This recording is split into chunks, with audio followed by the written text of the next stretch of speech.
Hello students, this is YP Patil sir. Welcome to our video lecture series on basic electronics engineering. In this series, we will discuss different topics through the video. Right from start with unit number 4 today. The heading of the unit is electronic instrumentation. In this, we will discuss different electronic instruments, their block diagrams, their explanation and their application. So the first electronic instrument that is mentioned in the syllabus is digital multimeter.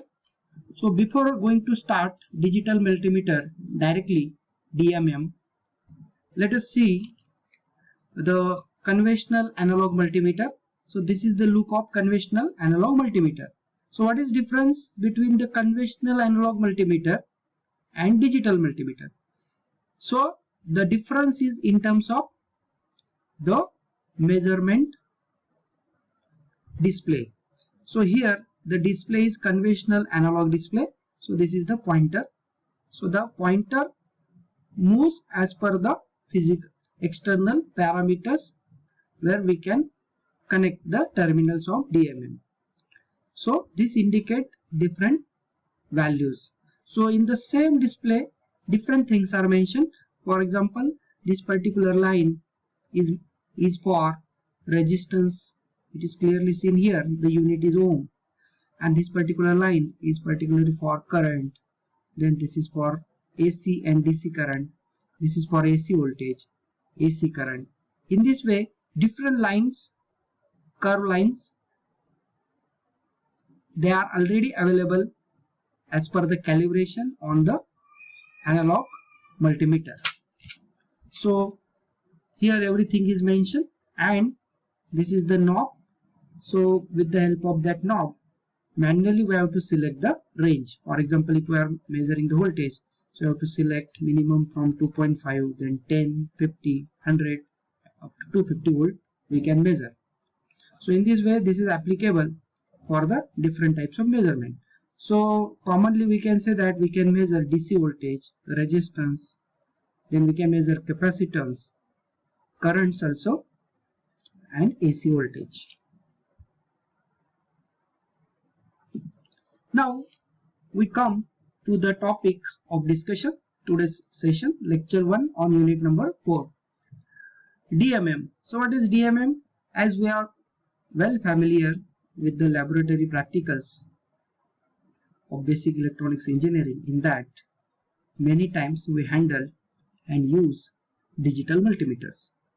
So what is actually different blocks incorporated into a DMM that we are going to discuss today. So the face of digital multimeter, it typically include 4 components. So there is a display, there is a buttons, different buttons, there is a dial. So the different buttons are also there, dial and input jacket. Now we come to the main part of today's discussion, that is block diagram of digital multimeter. So this is called block diagram of digital multimeter. Each block, these are the blocks, each block incorporate the related circuitry of that section. So for example, we are familiar with the block diagram, and the flow is from the left side towards right side. The flow is from left to right side. So current direction is from left to right side. So this particular part is the input part where the probes are attached. These probes are attached to the DMM internal side. Externally, we connect these probes for different measurements. So what is digital multimeter? Digital multimeter is a device that is used for different multifunctions. For example, we can use digital multimeter or measurement of resistance, measurement of current, measurement of voltage, measurement of frequency, measurement of capacitors, etc. Different types of parameters we can measure with the help of digital multimeter. Some of the parameters are considered in this block diagram.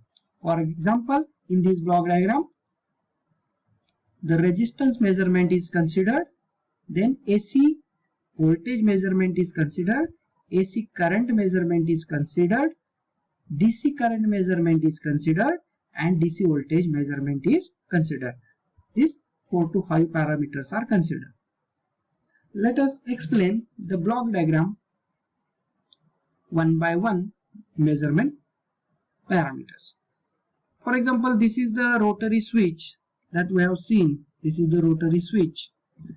So this rotary switch, when connected on this first parameter, that is called resistance. When this particular switch is connected here, so the resistance measurement is selected. So automatically this digital display shows the unit in ohm, kilo ohm, and appropriate value. So when we connect external resistor over here, so as per the Ohm's law, it is essential to pass some current through it so that we get some voltage across it. So directly we cannot get any voltage across resistance that we have connected.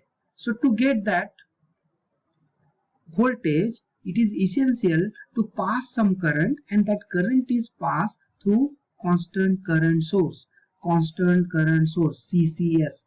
The purpose of constant current source is, it is like a power supply or battery to provide constant current to the external unknown resistance. Now current is passed, current is standard, that is fixed. So voltage, the resistance value we don't know. So we get some voltage across the resistance. That voltage is given to the buffer amplifier. Buffer amplifier is a unity gain amplifier. Buffer means unity gain amplifier. Their gain is 1. It is an amplifier, op-amp based amplifier. Their gain is 1. The benefit of buffer amplifier is it has very high input impedance and very low output impedance. The buffer amplifier produces output, and that output voltage, DC output voltage, is given to ADC, that is called analog to digital converter.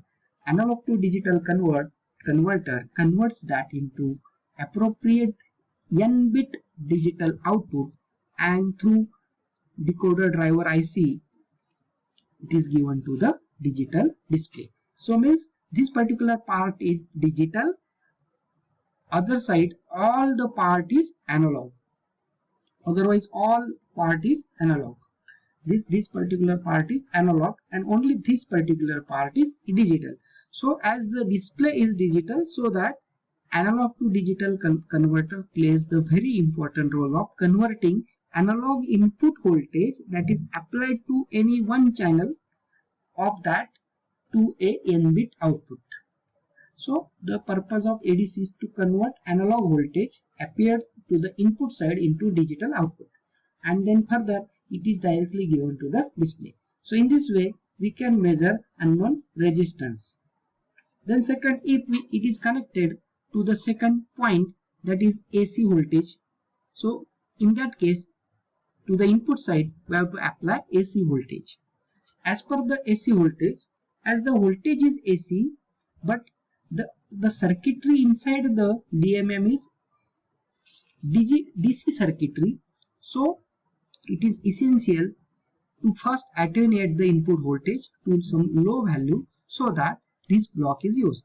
The purpose of this block is it attenuates the input voltage, and then it is given to the rectifier. The rectifiers that we have discussed in the unit 1, the same type of rectifier is used here. For example, bridge type rectifier is used. bridge type rectifier and filter circuitry is also there. So that converts AC input into DC output, and then the next steps are same. It is given to ADC, ADC converts into digital, and it is displayed directly. It displays AC voltage. In the similar way, we can also measure AC current, AC current. As the input is now current, so that we have to apply input current. So that current is required to convert into voltage, because ADC cannot accept current input as a current. It only requires input as a voltage. So that current to voltage converter is required. It is very essential. Then as the output is voltage and that is AC, so again the rectifier is required. Rectifier converts AC voltage to DC output. The same rectifier is used for this channel also. In the similar way, DC current is also measured.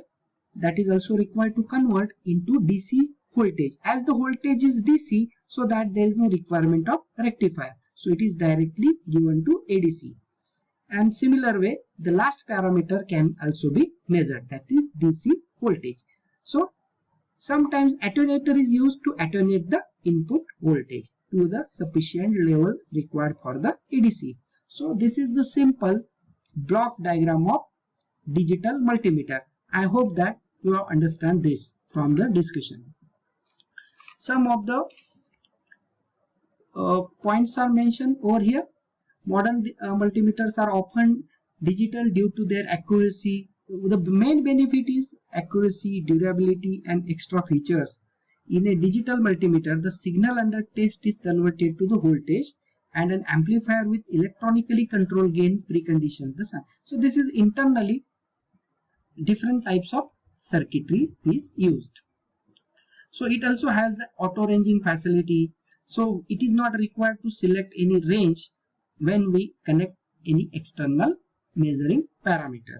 Automatically the range is selected. One more very important feature of DMM is auto polarity. It automatically shows the polarity of the input, whether it is positive polarity, negative polarity, etc. We can hold the output. That facility is also available, that is sample and hold circuit is there inside. So this is the list of some of the questions, theoretical questions based on the DMM. So what is the difference between ammeter and voltmeter? Ammeter is for current measurement, voltmeter is for voltage measurement. So this is about actually conventional analog meter. That topic is the last topic of this unit. So in this way, today this first section, lecture 1 on unit 4, we discuss digital multimeter. In next lecture, lecture 2 on unit 4, we will discuss next type of device called as function generator. Thank you.